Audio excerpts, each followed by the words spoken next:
Hello students, आज हम लोग पढ़ेंगे पहली कोलिगेटिव प्रॉपर्टी जो कि है relative lowering of vapour pressure.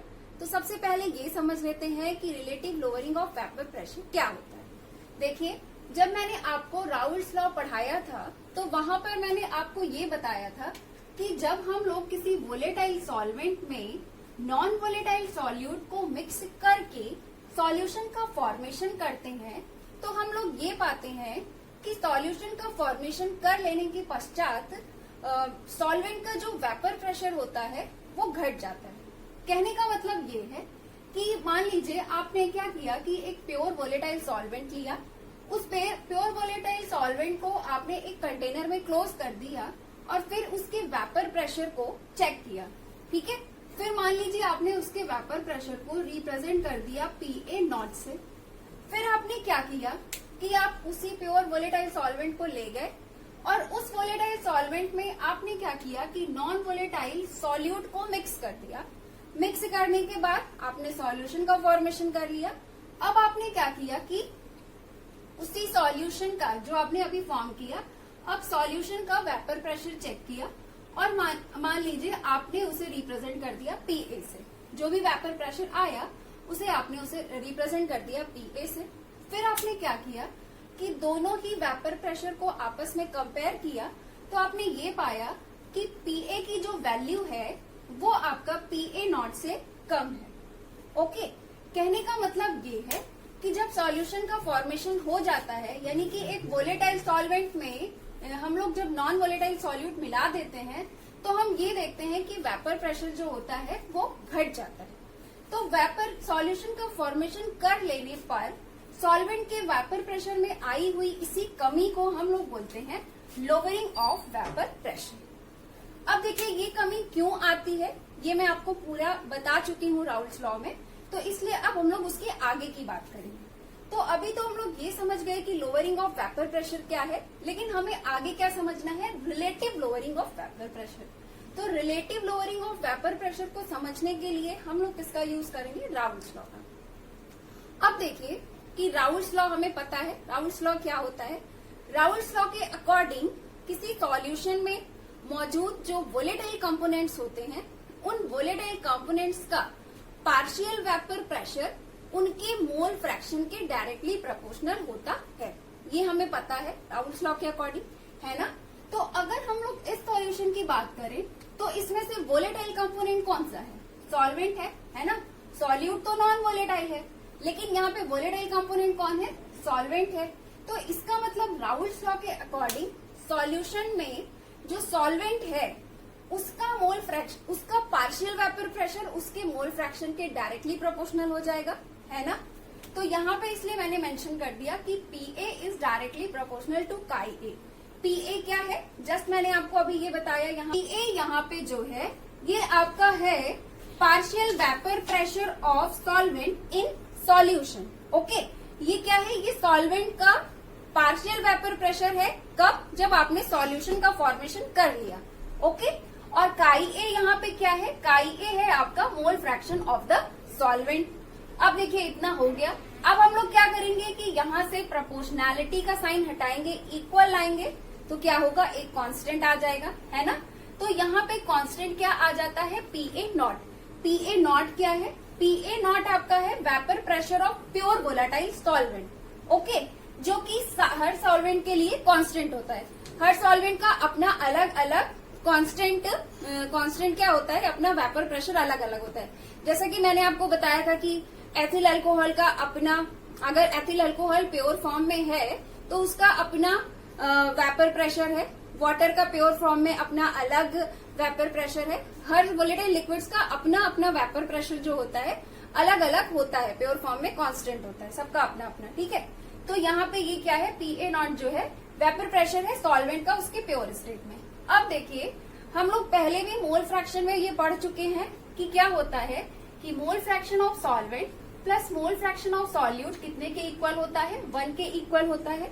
तो अगर अब हम लोग चाहें तो यहाँ से इस फॉर्मूले की हेल्प से काई A की वैल्यू निकाल सकते हैं ना। क्या हो जाएगा? Chi A is equal to 1 minus chi B। तो काई A की वैल्यू को हम लोगों ने यहाँ पर पुट कर दिया और क्या लिख दिया 1 माइनस काई बी, है ना। अब देखिए, अब फर्दर कैलकुलेशन कर लेते हैं, क्या हो जाएगा PA0 इंटू 1 क्या हो जाएगा PA0, फिर क्या है माइनस है, फिर PA0 इंटू काई बी क्या हो जाएगा PA0 इंटू काई बी।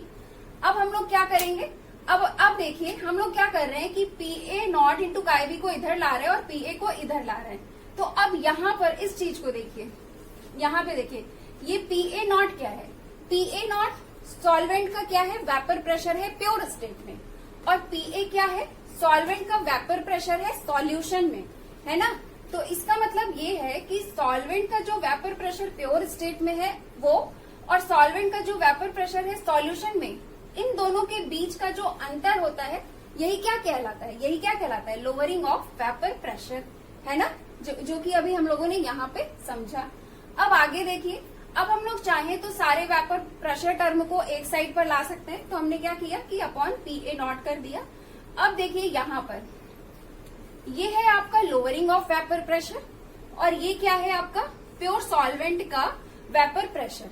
तो अब देखिए कि ये जो लोअरिंग ऑफ वेपर प्रेशर होता है और प्योर सॉल्वेंट का वेपर प्रेशर होता है, इसी का ratio lowering of vapour pressure और PA0 प्योर सॉल्वेंट के वेपर प्रेशर, इसका रेशियो जो है इसी को हम लोग बोलते हैं relative lowering of vapour pressure. ठीक है, तो ये कितने के बराबर है, काई बी के बराबर है।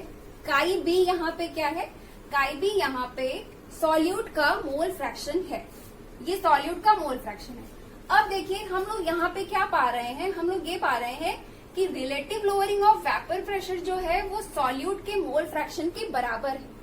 और जब हम लोगों ने कोलिगेटिव प्रॉपर्टी की डेफिनेशन पढ़ी थी तो वहां पे हमने ये समझा था कि सॉल्यूशंस की ऐसी प्रॉपर्टी जो कि सॉल्यूट के नंबर ऑफ पार्टिकल्स पर डिपेंड करती है, वही क्या होती है कोलिगेटिव प्रॉपर्टी होती है।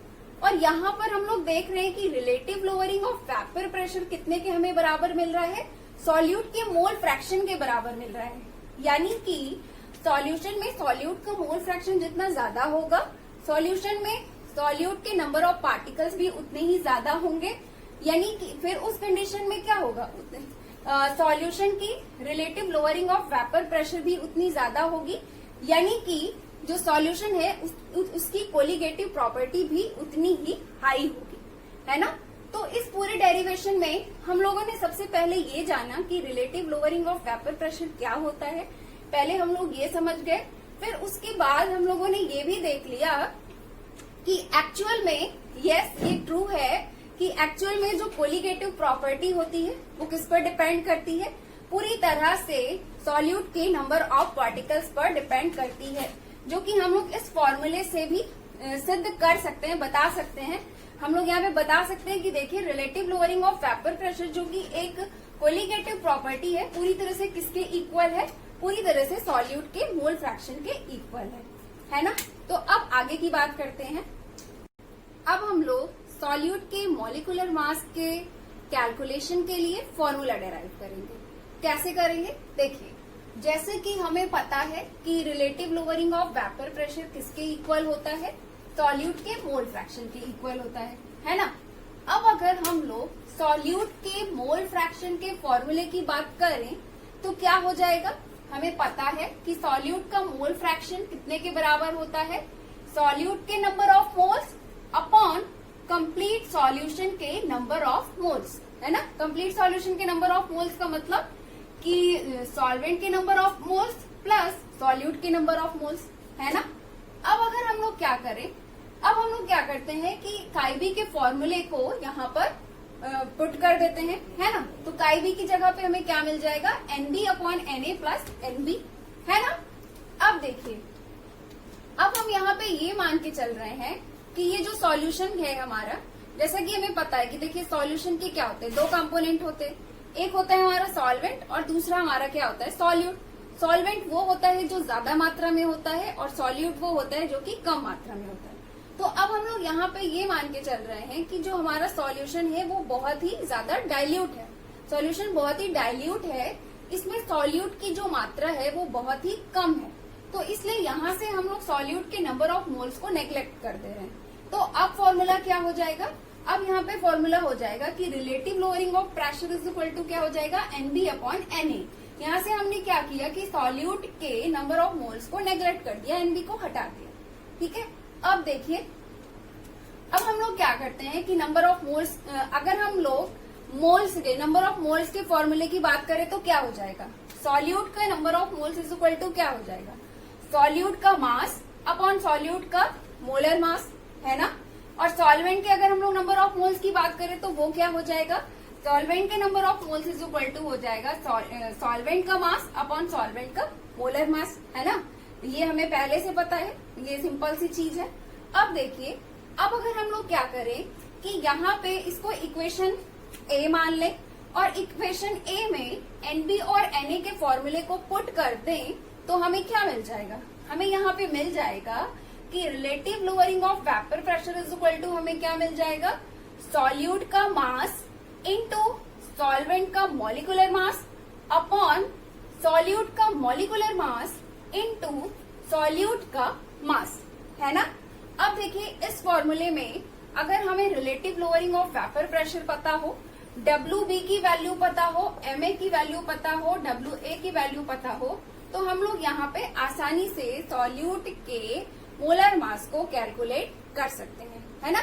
यहाँ पे जो भी सारी चीजें मैंने आपको बताई, इन सारी चीजों को मैंने यहाँ पर मेंशन कर दिया है कि NB, WB, MB, WA, MA क्या है, सारी चीजें यहाँ पर मेंशन कर दी है। तो यहाँ पे हमारा relative lowering of vapour pressure जो है वो कंप्लीट हो गया है। अब हम लोग मिलेंगे नेक्स्ट लेक्चर में। Have a nice day, thank you so much.